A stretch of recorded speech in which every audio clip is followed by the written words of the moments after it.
SSC পরীক্ষা কোন বোর্ডে পাশের হার কত? 2017 সালে এসএসসি ও সমমান পরীক্ষার পৃথকভাবে 10 বোর্ডের গড় পাশের হার জানা গেছে। আজ বৃহস্পতিবার দুপুরে শিক্ষা মন্ত্রণালয়ের সংবাদ সম্মেলনে পাশের হার সংক্রান্ত তথ্য জানান শিক্ষামন্ত্রী নুরুল ইসলাম নাহিদ। সংবাদ সম্মেলনে জানানো হয়, এবার 10 বোর্ডের গড় পাশের হার 80.35%, আর 8টি সাধারণ শিক্ষা বোর্ডের গড় পাশের হার 81.21%। 8টি সাধারণ শিক্ষা বোর্ডের মধ্যে রাজশাহীর গড় পাশের হার সবচেয়ে বেশি, আর পাশের হার সবচেয়ে কম কুমিল্লা বোর্ডে।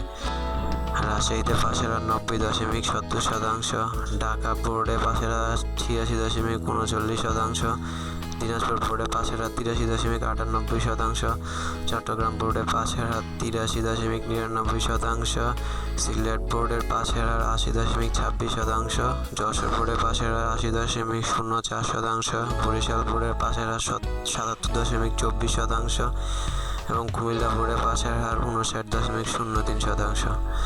এছাড়া মাদ্রাসা বোর্ডের দাখিল পরীক্ষার পাশের হার 76.20%, কারিগরি বোর্ড ভোকেশনালের পাশের হার 78.69%।